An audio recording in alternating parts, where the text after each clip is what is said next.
Le jour de mes 62 ans, je pensais passer une journée paisible, entourée de ma famille, à siroter un café en robe de chambre dans la maison que j'avais moi-même bâtie pierre par pierre avec mon défunt mari. Mais à la place, j'ai eu droit à un enterrement, pas le mien, non. Celui de ma dignité.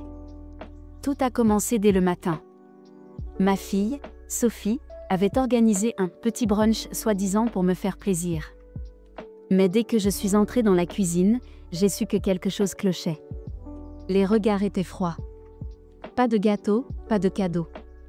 Même mon petit-fils, que j'adore, m'a évité du regard. Et Sophie, elle n'a même pas pris la peine de me souhaiter bon anniversaire. Je me suis dit, peut-être qu'il prépare une surprise. Je voulais y croire. Jusqu'à ce que Sophie prenne la parole, debout devant tout le monde, la voix tranchante comme une lame de rasoir. « Maman, il est temps. Tu dois partir. » J'ai cru que j'avais mal entendu. Les autres autour de la table n'ont rien dit. Pas un mot. Pas un murmure. Tu vis ici gratuitement depuis des années. T'as plus de revenus, t'apportes rien, et honnêtement, t'es un poids. J'ai besoin de récupérer la maison pour ma propre famille. Elle a ouvert la porte d'entrée. Mes valises étaient déjà prêtes. Oui, déjà préparées. Et posées dehors. Sous la pluie. J'étais paralysée. Chaque mot était un coup de couteau. Et pour m'achever, elle a sorti cette phrase que je n'oublierai jamais. Envoie-moi des nouvelles de ce que ça fait de vivre dans la rue. J'ai senti le sang me quitter le visage. Tout le monde est resté là. Aucun soutien. Même mon propre frère, qui assistait à la scène, a baissé les yeux. Alors j'ai fait ce que toute mère humiliée ferait. Je n'ai pas crié. Je n'ai pas supplié. J'ai pris mes affaires et je suis sortie. Digne. Silencieuse. Mais ce que Sophie ne savait pas, c'est que cette maison ne lui appartenait pas. Elle ne le savait pas, car j'avais tout prévu. J'ai monté dans le taxi que j'avais réservé la veille. Direction un petit appartement tranquille, loin de tout ce chaos. Une location que j'avais choisie des mois auparavant, quand j'ai compris que ma propre fille complotait dans mon dos. Et ce n'était que le début. Elle croyait m'avoir mise à terre. Mais elle n'avait fait que déclencher quelque chose de bien plus puissant, une vengeance froide, calme et terriblement méthodique. Parce que contrairement à ce qu'elle pensait, je n'étais pas faible. J'étais prête. Et elle allait bientôt comprendre ce que ça fait de tout perdre. Le taxi m'attendait depuis 5 minutes. Le chauffeur, un vieux monsieur discret, m'a simplement ouvert la portière sans poser de questions. Il m'a regardé avec bienveillance, comme s'il sentait que ce que je venais de vivre n'avait rien d'ordinaire. Pendant tout le trajet, je n'ai pas dit un mot. Je me tenais droite, la tête haute, les yeux rivés sur les gouttes de pluie qui glissaient contre la vitre. Mon esprit, lui, était ailleurs. Pas dans le passé. Non. Mais dans l'avenir. Celui que ma fille croyait avoir volé. Quand nous sommes arrivés devant l'immeuble, j'ai laissé un bon pourboire au chauffeur et je suis montée seule, avec mes 2 valises. Pas lourde, car j'avais déjà préparé ma sortie depuis longtemps. Mon petit appartement était modeste, mais chaleureux. Un 2 pièces lumineux, avec des murs clairs, des meubles simples et surtout, la paix. Je me suis installée dans le fauteuil en face de la fenêtre, j'ai allumé une bougie à la lavande et j'ai enfin expiré. Je n'étais pas en train de fuir. Non. J'étais chez moi. Et le plus ironique, c'est que la maison qu'elle pensait avoir volée ne lui appartenait déjà plus. Parce que voilà ce que Sophie ne savait pas, il y a 6 mois, quand elle a commencé à me parler comme à une intruse dans ma propre maison, j'ai pris une décision. J'ai contacté discrètement un notaire, un homme en qui j'avais confiance depuis longtemps, et je lui ai dit ces mots simples. Je veux vendre. Maintenant. Il m'a regardé avec surprise. Mais il n'a posé aucune question. En moins d'1 mois, la maison a été vendue à une société immobilière. Une société solide, mais discrète. L'argent de la vente ? Placé sur un compte personnel à mon nom, bloqué par sécurité. Et le bail de Sophie ? Inexistant. Elle croyait que tout était à elle, mais elle n'avait rien signé, rien déclaré, rien obtenu légalement. Elle m'avait poussé à bout. Et dans ce genre de situation, vous avez deux choix, soit vous vous écrasez, soit vous prenez le contrôle. Et moi, j'ai choisi. Pendant des mois, je suis restée en retrait. J'ai observé. J'ai noté les moqueries, les humiliations, les repas où elle ne m'a même pas servi une assiette. Elle me disait que j'étais une charge, que j'avais déjà bien vécu, et que c'était à son tour maintenant. Très bien. Ce serait à son tour, en effet. Mais pas comme elle l'espérait. Ce soir-là, dans mon nouvel appartement, j'ai ouvert mon carnet. J'y ai inscrit une phrase simple. Commencer doucement. Finir fort. Et j'ai souri. Parce que pour la première fois depuis longtemps, je me sentais libre. Libre de reprendre ma vie. Libre de corriger les torts. Libre de montrer à ma fille que l'on ne trahit pas une mère impunément. Elle pensait que j'étais finie. Mais moi, je venais tout juste de commencer. Vous savez, on ne devient pas une femme comme moi du jour au lendemain. On le devient petit à petit, quand les gens qu'on aime commencent à vous piétiner, lentement, mais sûrement. Et dans mon cas, tout a commencé bien avant ce fameux anniversaire. Quand mon mari est décédé, j'ai tenu bon. Pour moi. Pour ma fille. Pour notre famille. J'ai assumé le deuil sans me plaindre, même si j'étais brisée. Mais à partir de ce moment-là, quelque chose a changé en Sophie. Elle est devenue froide, distante. Et très vite, le respect qu'elle m'accordait s'est transformé en mépris. Elle m'a dit un jour, sans même lever les yeux de son téléphone. « Maman, à ton âge, tu devrais déjà me laisser gérer les choses. Tu comprends plus rien. » Et comme une idiote, j'ai laissé faire. Parce qu'on veut croire que sa fille agit pour notre bien. J'ai signé quelques papiers qu'elle m'avait apportés, croyant que c'était pour organiser les comptes, comme elle disait. Mais une nuit, je n'arrivais pas à dormir. Alors j'ai fouillé ces documents. Et là, le choc, elle avait tenté de transférer la propriété de la maison en son nom. Derrière mon dos. Ce n'était pas une erreur. C'était un plan. Un plan qu'elle avait réfléchi, et presque réussi à mettre en œuvre, sauf que cette fois, je ne me suis pas laissé faire. Le lendemain matin, je suis allée voir un ancien ami de mon mari, un notaire qui connaissait notre histoire depuis 30 ans. Je lui ai tout montré. Il a hoché la tête et m'a dit « Vous êtes encore propriétaire à 100%. Rien n'a été validé. Vous avez le contrôle total. » À cet instant précis, j'ai compris deux choses. Ma fille n'était plus la personne que j'avais élevée. Et moi, j'étais bien plus forte que je ne le pensais. Alors j'ai commencé à me préparer. Lentement. Sans rien dire. Sans laisser la moindre trace. J'ai arrêté de me plaindre. Je suis devenue invisible dans ma propre maison. Elle pensait que j'étais résignée. Mais en réalité, je traçais mon chemin vers la sortie, et vers sa chute. Elle organisait des repas de famille où elle riait avec ses amis dans M1 Salon. Elle disait des choses comme « Dans quelques mois, j'aurai refait toute la déco. Cette maison a besoin d'un nouveau souffle. » Elle parlait de ma maison comme si elle lui appartenait déjà. Et moi, je notais tout. Chaque phrase. Chaque date. Chaque humiliation subtile. Car je savais qu'un jour, elle aurait besoin de moi. Et ce jour-là, je serais prête à lui répondre, avec des actes, pas avec des mots. Parce qu'il y a une chose que ma fille avait oubliée.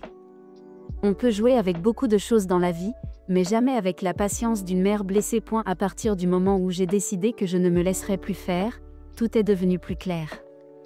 J'avais été naïve, trop gentille, trop confiante. Mais maintenant, j'étais lucide. Et surtout, déterminée. La première chose que j'ai faite, c'est prendre rendez-vous avec le notaire de mon mari. Je n'ai rien laissé au hasard. Je suis entrée dans son bureau, j'ai fermé la porte derrière moi, et je lui ai dit droit dans les yeux. Je veux vendre la maison. Et je veux que ma fille ne soit au courant de rien. Il n'a même pas sourcillé. Il m'a dit que c'était possible, tant que tout était légalement à mon nom, ce qui était le cas. Sophie pensait avoir réussi à me manipuler, mais elle avait fait une erreur classique, elle avait sous-estimé ma capacité à lire entre les lignes. En moins de 2 semaines, les papiers étaient prêts. J'ai signé la vente en toute discrétion, dans un petit bureau à l'abri des regards. La maison a été vendue à une société immobilière, très discrète, très professionnelle. Le genre d'acheteur qui ne pose pas de questions tant que les documents sont en ordre. Et devinez quoi? Ils ont même accepté de me verser une avance généreuse pour que je puisse prendre un nouveau départ. Un appartement, tout frais payé, pour 6 mois. Loin du quartier, loin des tensions. C'était exactement ce qu'il me fallait. Mais je ne me suis pas arrêtée là. J'ai ouvert un nouveau compte bancaire. Rien au nom de famille. Tout était codé, protégé. Ensuite, j'ai effacé mon historique numérique, supprimé mes anciens emails, changé de numéro de téléphone. J'ai même retiré toutes mes affaires sentimentales de la maison, une à une, comme une ombre, pendant que Sophie était au travail. Elle n'a rien remarqué. Elle me pensait docile. Fatiguée. Finie. Mais moi, je préparais le retournement le plus discret et le plus puissant de toute ma vie. Et le plus ironique, c'est que chaque fois qu'elle m'humiliait un peu plus, elle accélérait ma décision. Elle me disait des phrases comme « Tu devrais être reconnaissante de vivre encore ici. T'as même pas à payer un loyer. » Je la regardais sans rien dire, mais dans ma tête, je répondais « Et toi, tu devrais te demander ce que ça fait de vivre dans une maison qui ne t'appartient plus. » J'ai signé mon nouveau bail dans un quartier tranquille. Pas trop loin, juste assez pour observer à distance. Un immeuble calme, des voisins polis, une concierge gentille. Un petit chez-moi modeste, mais vraiment à moi. J'étais libre. Pour la première fois depuis des années. Libre de mes mouvements. Libre de mes pensées. Et surtout, libre de rendre la monnaie. Sophie croyait d'avoir tout gagné. Mais en réalité, elle avait tout perdu. Et elle n'en avait même pas encore conscience. Cela faisait à peine 2 semaines que j'étais partie. Le silence avait été total. Aucun appel, aucun message. Rien. Sophie devait penser que j'étais en train de dormir sur un banc, à tendre la main dans la rue. Elle se croyait triomphante, assise dans ma maison, convaincue d'avoir effacé ma présence à jamais. Mais un matin, un courrier est arrivé dans sa boîte. Officiel. Tamponné. Bien légal. Un simple avis, mais lourd de conséquences. La maison était désormais la propriété d'une société immobilière. Et cette société exigeait la libération des lieux sous 30 jours. Sophie a cru à une erreur. Elle a d'abord ri en lisant le papier, pensant que c'était une blague administrative. Puis elle a lu les petites lignes. Les signatures. Les dates. Et surtout, mon nom. Le vrai. Pas celui d'un prête-nom, pas une entourloupe. Mon nom, noir sur blanc, sur l'acte de vente. C'est là qu'elle a compris. Ce n'était pas une erreur. Ce n'était pas une blague. C'était moi. Elle m'a appelé. 1, 2, 5 fois. Mais je n'ai pas décroché. J'avais changé de numéro. Elle a même tenté de m'écrire un email pour clarifier les choses. Mais il était trop tard pour les clarifications. Elle a alors tenté de jouer sa dernière carte, la panique. Elle a contacté un avocat, pensant pouvoir contester la vente. Elle voulait prouver que j'étais manipulée, instable, ou pire, sénile. Mais tout était en ordre. Les dates, les contrats, les témoins. Tout. Elle n'avait aucune base légale. Elle a voulu me coincer sur le plan affectif? Alors moi, je l'ai prise sur le terrain où elle ne s'attendait pas, la loi. Et c'est là que le plus savoureux s'est produit. Parce qu'en fouillant dans ses papiers, elle s'est rendue compte d'une chose qui lui a glacé le sang, elle n'avait jamais signé de bail, jamais payé un loyer, jamais déclaré quoi que ce soit. Elle vivait dans cette maison comme une squatteuse de luxe. Protégée uniquement par mon silence, silence que j'avais maintenant rompu. Elle a voulu reprendre le contrôle? Trop tard. Ses amis ont commencé à se poser des questions. Pourquoi elle était si nerveuse? Pourquoi elle parlait de problèmes de papier? Pourquoi elle pleurait au téléphone dans sa voiture, en cachette? Moi, pendant ce temps, j'étais installée dans mon petit salon, une tasse de thé entre les mains, à observer calmement le compte à rebours. Jour après jour, elle se rapprochait de l'expulsion. Et elle le savait. Et je le savais. Le plus beau dans tout ça, c'est qu'elle pensait encore pouvoir s'en sortir. Mais quand une mère se relève, ce n'est jamais pour supplier. C'est pour frapper là où ça fait vraiment mal. Elle avait toujours marché comme une reine dans cette maison. Le pas léger, sûr d'elle, comme si chaque mur lui appartenait. Mais depuis ce fameux courrier, son monde s'est effondré pièce par pièce. Sophie a commencé à passer des appels frénétiques à des avocats. Elle voulait régler ça vite. Mais les réponses étaient toujours les mêmes, elle n'a aucun droit. Pas de bail. Pas de donation. Rien de signé. La maison a été vendue légalement, et elle est aujourd'hui occupée sans titre ni contrat. Elle a tenté de jouer la carte de la victime. Elle a dit à son avocat que j'étais confuse, que je devais avoir été manipulée.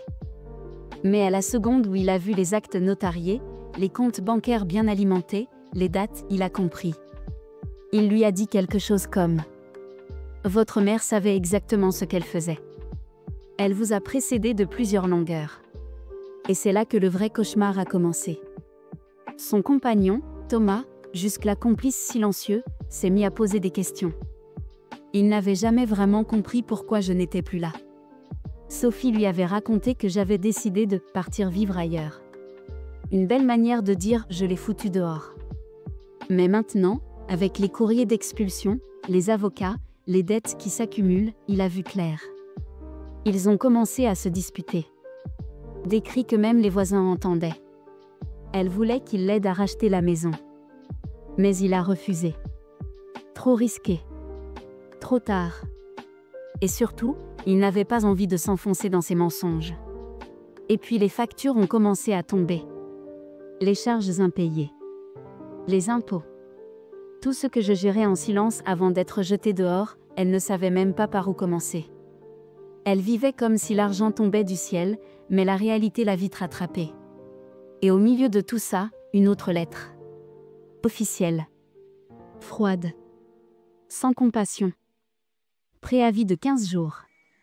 Libération des lieux obligatoires. Mesure d'expulsion enclenchée si absence de coopération. Elle a paniqué. Elle a commencé à vendre des objets. Des meubles. Des bijoux. Même des vêtements de marque. Elle organisait des ventes discrètes en ligne, pensant grappiller de quoi acheter un délai.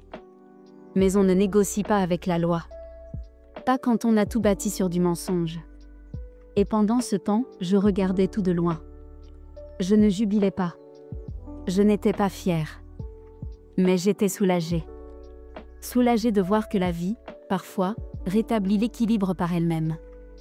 Elle m'avait mise dehors, sans une seconde de compassion. Et aujourd'hui, c'est elle qui ne sait plus où dormir dans 2 semaines.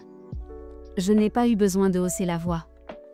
Je n'ai pas eu besoin de me venger de manière brutale. J'ai juste laissé la vérité faire son chemin. Et maintenant, elle touche à sa porte-poigne et il y a une chose que les gens comme ma fille ne comprennent pas tout de suite. Quand on creuse un trou pour quelqu'un d'autre, on finit souvent par y tomber soi-même.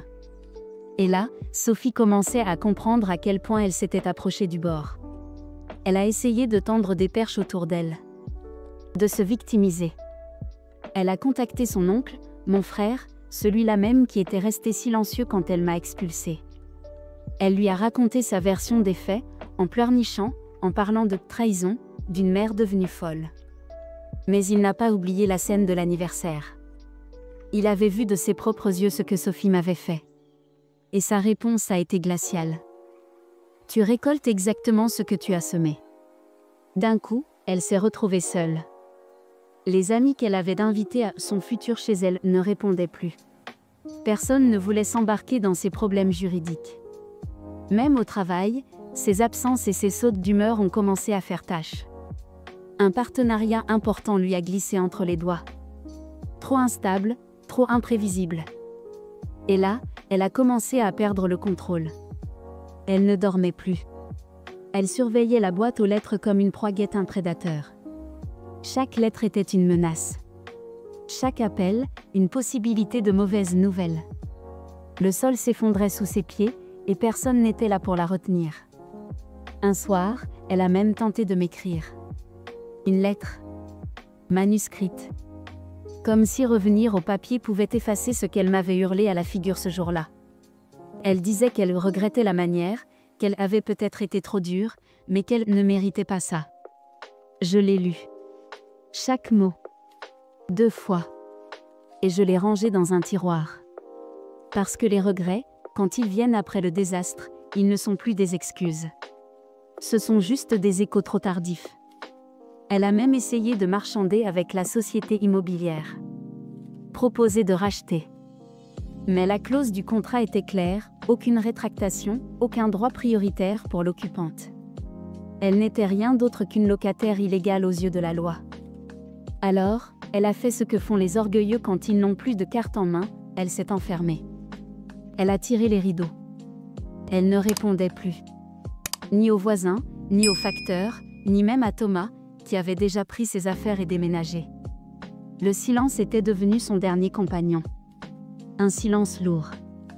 Coupant. Implacable. Moi, je vivais mes journées simplement.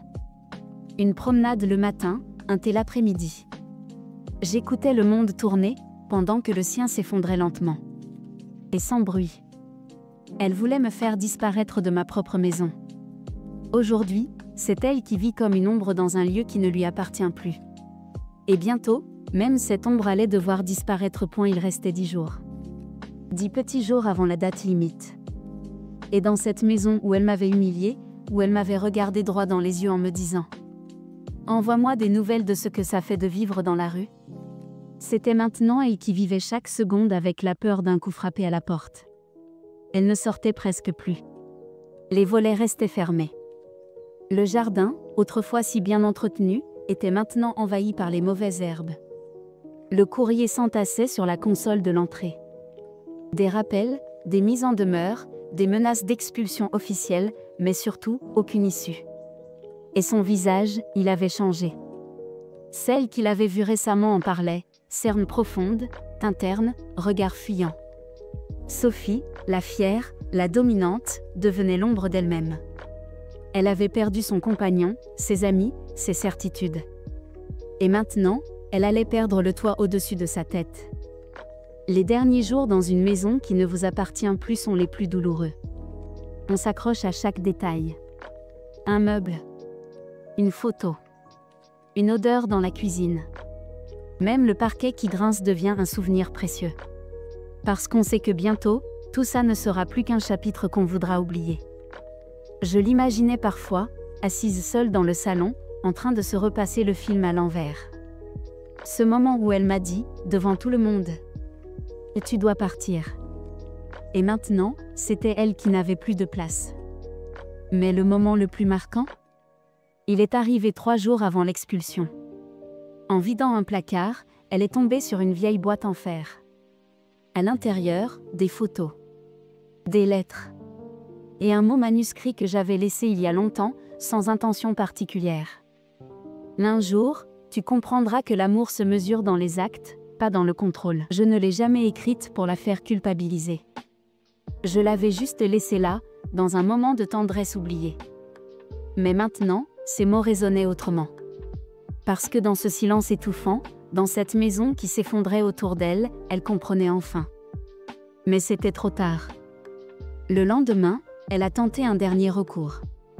Elle s'est rendue à la mairie, a pleuré devant une employée des services sociaux, espérant une aide d'urgence. Mais même lui ont dit « Sans titre de propriété ni contrat, on ne peut rien faire.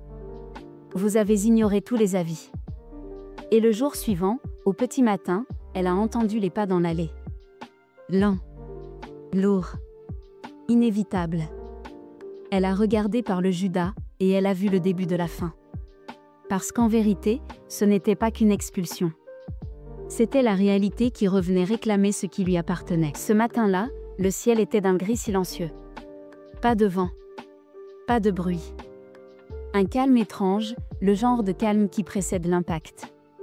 À l'heure exacte indiquée dans le dernier courrier, 3 silhouettes se sont avancées dans l'allée.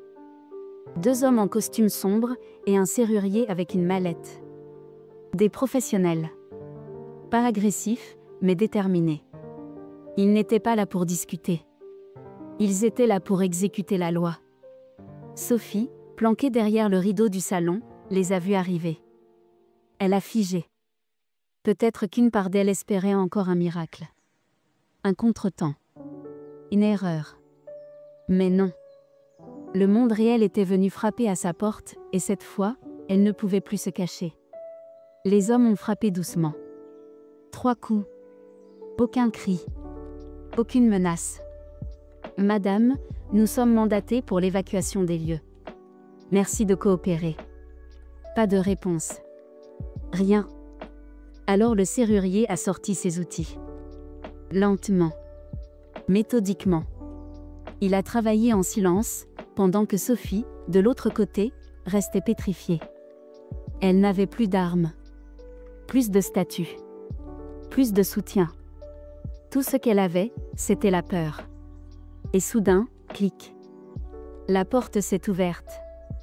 Elle était là, debout au milieu du salon, les bras croisés, tentant de garder une once de dignité. Mais ses yeux la trahissaient. Rouge. Creusé. Son monde s'était écroulé, et elle le savait. Elle a tenté un dernier sursaut d'orgueil. Vous ne pouvez pas me faire ça. C'est ma maison. Mais le plus âgé des agents lui a simplement tendu le document officiel, timbré et signé. Non, madame. Cette maison a été vendue. Vous avez été informée à plusieurs reprises. Vous avez eu des délais. C'est terminé. Elle a reculé, vacillante. Puis, lentement, elle est montée chercher ses 2 valises. Ironie amère, les mêmes valises qu'elle m'avait balancées dehors, le jour de mon anniversaire. Mais cette fois, c'est elle qui sortait sous les regards. Les voisins, silencieux derrière leurs fenêtres. Personne ne disait rien. Pas par méchanceté. Mais parce que tout le monde savait. Tout le monde avait vu ce qu'elle m'avait fait. Et maintenant, c'était comme si la maison elle-même rééquilibrait les comptes. Elle a traversé l'allée, valise en main, sans un mot. Les agents n'ont rien ajouté. Aucun commentaire. Aucune moquerie. Juste une porte qui se referme derrière elle, une fois pour toutes. Et moi, je n'ai pas été là. Je ne voulais pas. Ce n'était pas une vengeance théâtrale. Ce n'était pas une punition publique. C'était juste la fin d'un cycle. Un cycle de manipulation, de mépris, de trahison. Et enfin, de justice. Elle m'avait mise à la rue sans un frisson. Et aujourd'hui, c'est elle qui marchait sans destination. Pas de cris. Pas de revanche bruyante. Seulement le silence. Et la porte qui se referme. 2 jours plus tard, on a frappé à ma porte. 3 petits coups. Pas insistant. Pas agressif. Mais, lourd. J'ai regardé par le Judas, et je l'ai vue. Ma fille. Trempée par la pluie, les cheveux collés au visage, une valise dans chaque main, et ce regard que je n'avais jamais vu chez elle. Plus de défi. Plus d'arrogance. Seulement du vide. J'ai hésité. Pas parce que j'étais en colère. Mais parce que je savais que ce moment allait redéfinir bien plus que notre relation. J'ai ouvert. Elle est restée figée sur le seuil, comme si elle avait peur d'entrer. Elle n'a rien dit tout de suite. Elle a juste regardé autour d'elle, ce petit appartement simple où j'avais reconstruit ma vie avec calme et dignité. Puis elle m'a lancé, d'une voix tremblante. Maman, je n'ai nulle part où aller. Je l'ai laissée parler. Elle m'a tout déballé. La vente. Les lettres. L'expulsion. Thomas qui était parti. Ses économies fondues. Sa fierté écrasée. Et puis elle a dit. J'ai compris. J'ai été horrible. Je ne voulais pas que ça finisse comme ça. Mais au fond, voulait-elle réellement s'excuser? Ou cherchait-elle juste un abri, une porte de secours? Parce que ce qu'elle n'avait toujours pas compris, c'est que le pardon, ça ne se réclame pas. Ça se mérite. Et jusqu'ici, elle n'avait fait que courir après les conséquences de ses propres choix. Je l'ai regardée longtemps. Puis j'ai simplement répondu. Ce que tu m'as fait, ce jour-là, ce n'était pas juste un mot de trop. C'était un choix. Un choix de m'humilier, de me jeter, de m'oublier. Tu ne t'es pas contenté de me tourner le dos, tu as claqué la porte, avec violence. Elle a commencé à pleurer. Des sanglots sincères, peut-être. Mais je suis restée droite. Je ne suis pas cruelle, Sophie. Mais je suis une mère qui a appris à se protéger. Je t'ai aimée. J'ai tout donné. Et aujourd'hui, je me choisis, moi. Elle a reculé, comme frappée par une vérité qu'elle refusait de voir. Elle a bredouillé un « je suis désolée » avant de baisser la tête. Et sans un mot de plus, je lui ai refermé la porte. Pas dans un geste de haine. Pas dans une vengeance froide.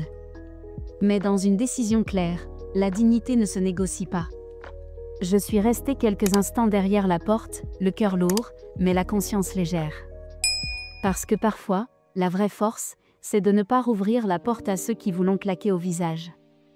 Et ce jour-là, je n'ai pas cédé. Parce que la leçon qu'elle venait de recevoir valait plus que tous les toits du monde. Après son départ, il n'y a pas eu de retour. Pas de message. Pas d'appel. Juste le silence. Et pour la première fois depuis des années, ce silence ne pesait pas. Il me libérait. J'ai repris ma routine comme si rien ne s'était passé. Promenade matinale dans le parc, pain chaud à la boulangerie du coin, discussion tranquille avec la concierge, qui ne savait rien de mon histoire mais m'appelait toujours la dame au regard fier. J'aimais ça. Dans mon petit appartement, je n'étais pas riche. Mais j'étais libre. Libre de ne pas marcher sur des œufs. Libre de ne pas attendre qu'on m'humilie.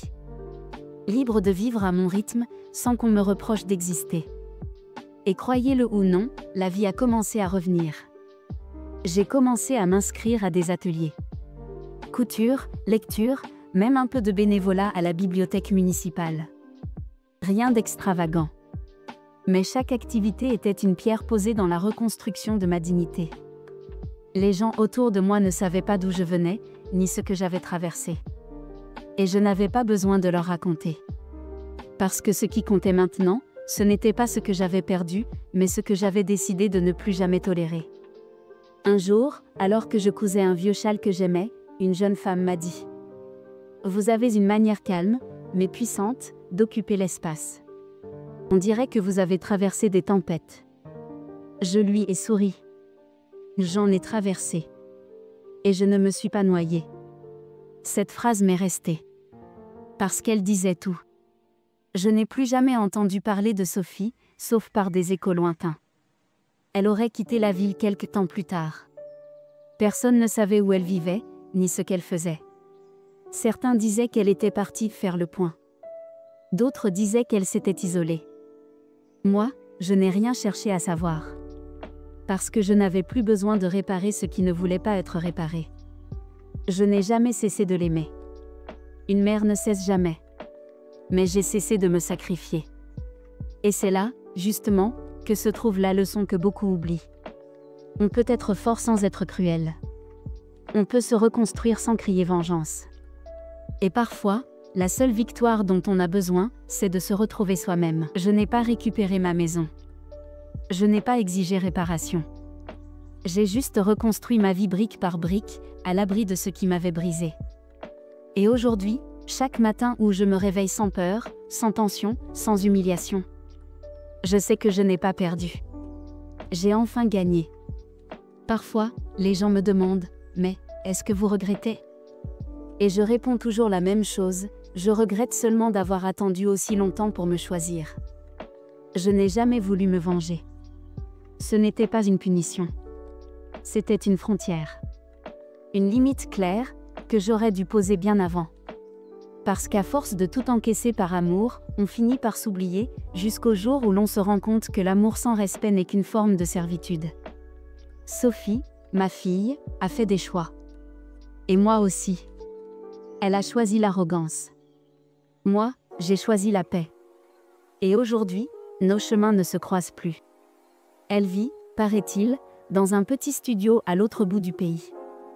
Certains disent qu'elle travaille dans une boutique, d'autres qu'elle se reconstruit doucement. Je n'ai jamais vérifié. Non par indifférence. Mais parce que je ne veux plus que ma tranquillité dépende de ses humeurs. Je ne lui en veux plus. À vrai dire, je lui suis presque reconnaissante. Parce que c'est en me jetant dehors qu'elle m'a obligée à ouvrir les yeux. À cesser de m'accrocher à ce rôle de mère sacrificielle. À comprendre que j'avais encore une vie à vivre, même à 62 ans. Et que cette vie-là, personne ne me la prendrait plus. Je sais que beaucoup d'entre vous, en écoutant cette histoire, se sont sentis révoltés. D'autres peut-être, soulagés. Parce qu'on vous a appris à tout donner, à ne jamais dire non, à tout accepter, même quand on vous manque de respect. Mais écoutez-moi bien. Poser une limite n'est pas un acte de haine. C'est un acte d'amour envers soi-même. Aujourd'hui, je vis simplement. Mais je vis bien. Je cuisine pour moi, je ris avec mes nouvelles amies, je prends soin de mon petit balcon fleuri. Et surtout, je me lève chaque matin avec le sentiment profond que je suis à ma place. Cette histoire n'est pas celle d'une vengeance. C'est celle d'un réveil. D'une renaissance. Et si un jour, Sophie frappe à nouveau à ma porte, changée, humble, réellement désolée, peut-être que je l'écouterai. Peut-être. Mais cette fois, ce sera moi qui poserai les règles. Parce que le pardon, comme tout dans la vie, ne doit plus jamais venir au détriment de ma paix. Alors si vous m'écoutez et que vous vivez quelque chose de semblable, retenez ceci. On ne choisit pas toujours ce que les autres nous font. Mais on choisit toujours ce qu'on décide d'en faire. Et moi, j'ai décidé de faire de la trahison le point de départ de ma liberté.